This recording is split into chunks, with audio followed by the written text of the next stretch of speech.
อบคุณนะคะขอบคุณอยู่ที่กรุงเทพมานานแล้วหลายปีมากๆแล้วแต่ว่าถ้าไม่มีงานวันนี้ที่เกิดขึ้นที่เราจะไปให้กำลังใจกับพี่น้องชาวไทยชาวลาวที่ปารีสฝรั่งเศสนะคะต่ายอรไทยก็คงไม่ได้มีโอกาสมาที่นี่เหมือนกันนะคะต้องขอบคุณคอนเสิร์ตดีๆที่วันนี้เราจะเป็นตัวแทนของประเทศไทยนะคะไป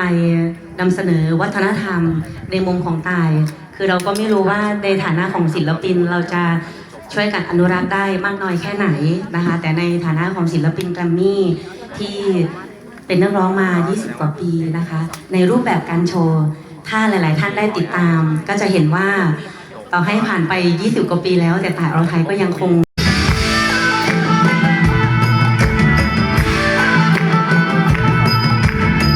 สวัสดีสวัสดีสวัสดีประเทศไทยสวัสดีประเทศไทยเรารักเมืองไทย We love Thailand เมืองไทย We love Thailand เรารักเมืองไทยแล้ว We love Thailand We love Thailand ที่เสนอเป็นคนอีสานครับพี่น้องสำเนียงอาจจะไม่ค่อยดีเท่าไหร่สำหรับทางภาคใต้แต่วันนี้มาด้วยหัวใจครับใครอยากฟังพี่เสนอร้องภาคใต้ส่งเสียงนิดหนึ่งครับสำเนียงใต้ภาคใต้วันนี้จะพยายามครับ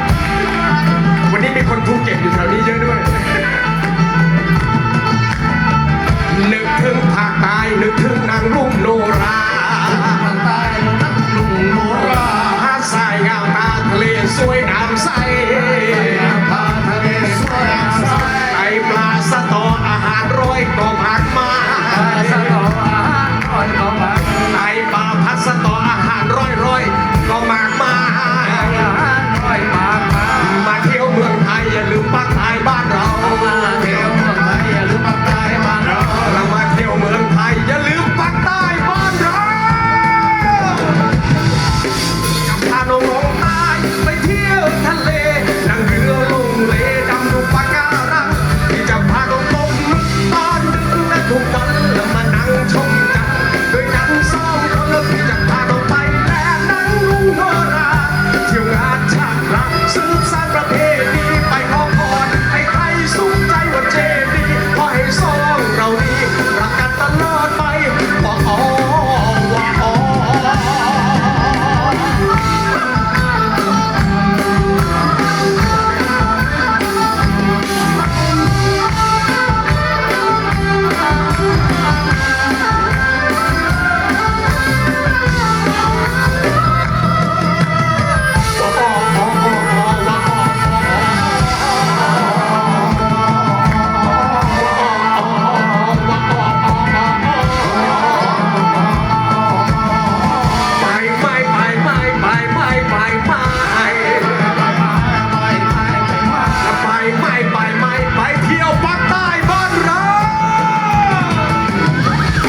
จะพาน้องร้องใต้ไปเที่ยวทะเลนั่งเรือลงเลดำดูปะการังที่จะพาน้องลงตอนดึกและทุกวันแล้วมานั่งชมจันทร์ด้วยกันสองคนแล้วที่จะพาน้องไปแม่นั่งลุงโนราเที่ยวงานชักระสืบสานประเพณีไปขอพรให้ใครสุขใจว่าเจดีขอให้สองเรานี้รักกันตลอดไปว่าอ๋อว่าอ๋อ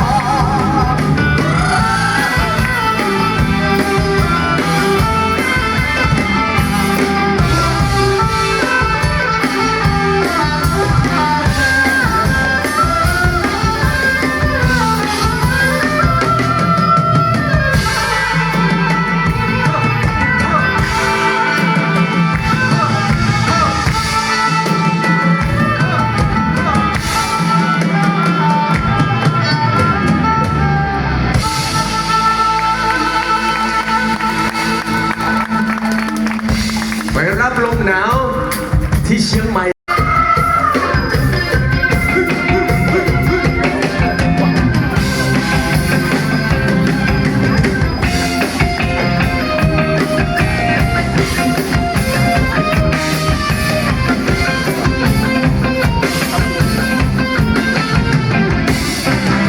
นวลนางลูกกลางจ้องปีนี้แอบมองหน้าสองนาง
ฮะอาจจะไม่เข้าใจแต่พูดตามนี้คือได้เรื่องเลยนะฮะขอเราเด็ดน้ำเจ้าจักโอขอเราโทษน้ำเจ้าจักจอโอ้เฮาโอ้เฮาโอ้เฮาโอ้เฮาโอ้เฮาสาวบ้านไหนเสือไล่เสือแลไอ้ยังไปแว่ซ่องเพื่อนเศร้าซักฟังไม่รู้เรื่องใช่ไหมสาวบ้านไหนเสือไล่เสือแลสาวบ้านไหนเสื้อสีม่วงม่วงสีม่วงม่วงคือสีแหล่ไอ้อยากไปแว่ซ่องเพื่อนเศร้าซักพี่อยากไปหาแบบหัวกระไดบ้านได้ไหมอาลาสาวงามต้อนรับไปแน่น้องสาวคนสวยต้อนรับพี่เสด็จได้ไหมสีไหอีแม่ไปขอมือแล้วจะให้แม่กับพ่อนี่ไปสู่ขอตอนเย็นนี้จะโอเคไหมโอ้โหเฮาเฮาเฮาโอ้เฮาเฮาเฮาเฮาเฮาเฮาเฮาโอ้เฮาเฮาเฮาโอ้เฮาเฮาเฮาโอ้เฮาเฮาขอบคุณหลายๆนะผู้ใดสิไปกินหอยกับพี่สนองชุบ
ในสายทางเดิ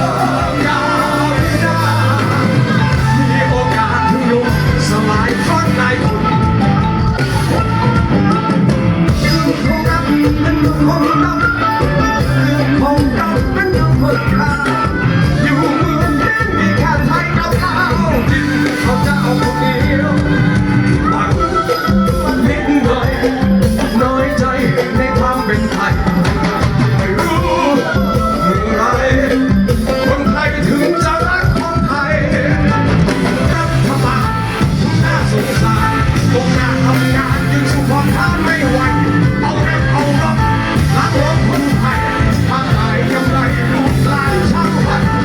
รัฐบาลผู้น่าสงสารเอาไทยดูงานพวกรัฐบาลเดียวกันต้องนำความรักเชื่อมวดทุกท่านเขารู้ลูกหลานเขารู้วัน แม่มาที่พึ่งหนึ่งเดียวคืออายถึงตัวทำงานห่างไกลแต่ใจหาตามเป็นเงาบางเก่าเวลาเดิม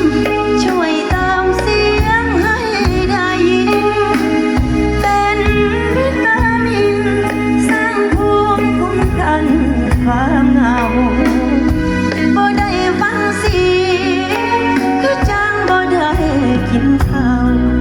คือทอดหมวกกับความเหงานั่งเฝ้ามือถือคือบ้า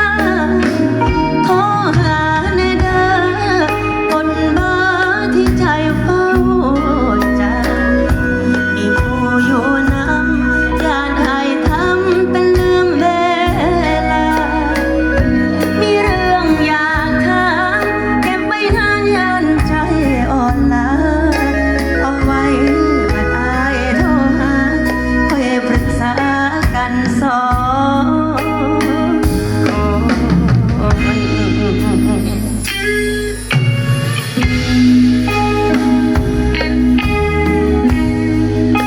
วันนี้ต้องขอบคุณทุกท่านด้วยนะคะที่มาร่วมส่งกำลังใจให้กับทีมงานของพวกเรานะคะ จะไปส่งแรงใจให้กับพี่น้องชาวปารีสนะคะพฤษภาคมนี้นะคะ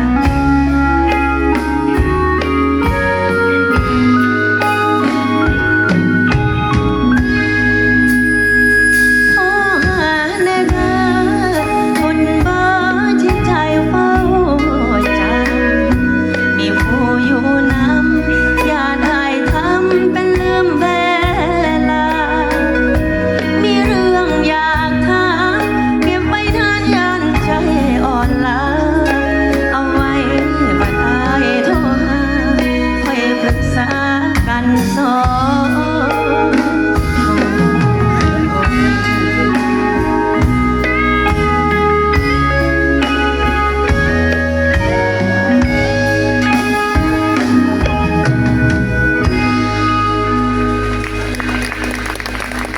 ขอบคุณนะคะ ขอบคุณอยู่ที่กรุงเทพมานานแล้วหลายปีมากๆแล้ว แต่ว่าถ้าไม่มีงานวันนี้ที่เกิดขึ้นที่เราจะไปให้กำลังใจกับพี่น้องชาวไทยชาวลาวที่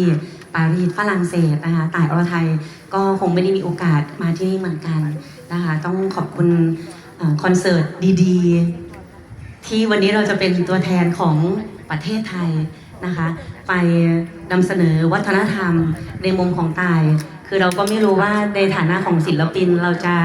ช่วยกันอนุรักษ์ได้มากน้อยแค่ไหนนะคะแต่ในฐานะของศิลปินแกรมมี่ที่เป็นนักร้องมา 20 กว่าปีนะคะในรูปแบบการโชว์ถ้าหลายๆท่านได้ติดตาม ก็จะเห็นว่าต่อให้ผ่านไป 20 กว่าปีแล้วแต่ต่ายอรไทยก็ยังคง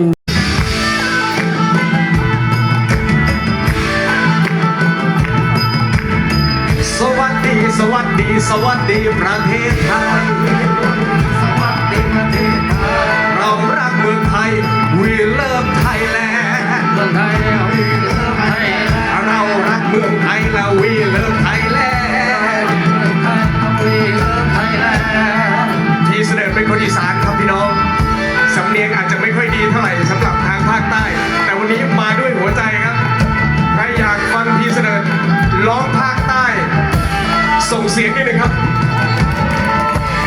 สำเนียงใต้ภาคใต้วันนี้จะพยายามครับ วันนี้มีคนภูเก็ตอยู่แถวนี้เยอะด้วย